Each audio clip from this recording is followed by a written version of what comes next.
Assalamualaikum warahmatullahi wabarakatuh. Innal hamdalillah nahmaduhu wa nasta'inuhu wa nastaghfiruh wa na'udzu billahi min syururi anfusina wa min sayyiati a'malina may yahdihillahu fala mudhillalah wa may yudlil fala hadiyalah.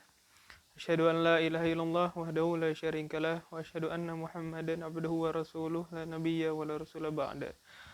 Di kesempatan kali ini insyaallah saya akan menceritakan kisah singkat yang berjudul tentang Abu Jahal dan jerohan bangkai unta. Pada suatu saat Rasulullah Shallallahu Alaihi Wasallam sedang sholat di Ka'bah.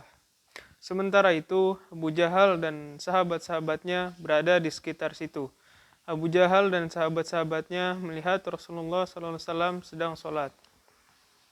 Kemudian di tengah percakapan Abu Jahal dan sahabat-sahabatnya ada yang berkata, Siapakah di antara kalian yang berani atau ingin untuk mengambil jerohan bangkai unta di suku si Fulan, kemudian menaruh jerohan itu di punggung Nabi Shallallahu Alaihi Wasallam ketika ia sedang bersujud. Kemudian salah satu orang pun berangkat dan mengambil jerohan bangkai unta tersebut di suatu suku. Saat ia balik, ia pun menunggu Rasulullah Shallallahu Alaihi Wasallam. Saat bersujud, barulah ia menaruh jerohan tersebut. Saat Rasulullah SAW bersujud pun, sahabat Abu Jahal langsung menaruh jerohan itu di punggung Nabi. Kemudian ada seorang sahabat Nabi SAW yang melihat kejadian tersebut yang bernama Abdullah bin Mas'ud. Tetapi Abdullah bin Mas'ud pun takut kepada Abu Jahal dan kawan-kawannya sehingga ia tidak berani untuk melawan. Nabi Shallallahu Alaihi Wasallam tetap bersujud hingga datanglah putri beliau yang bernama Fatimah. Saat Fatimah lihat kejadian tersebut pun Fatimah langsung mengambil jerohan bangkai unta tersebut dan menyingkirkannya.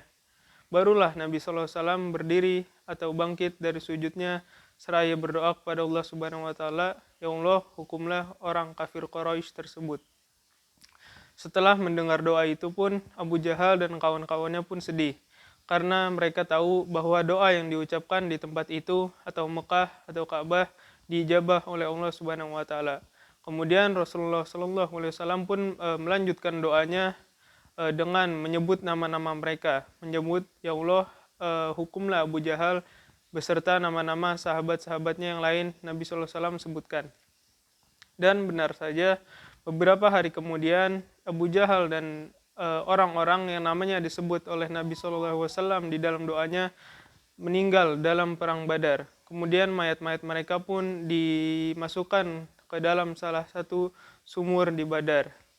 Pelajaran yang bisa kita ambil dari kisah ini adalah kita harus hormat dan patuh kepada Nabi SAW. Kita tidak boleh menjelek-jelekannya. Bersumber dari hadis riwayat Al-Bukhari nomor 240. Sekian dari saya. Assalamualaikum warahmatullahi wabarakatuh.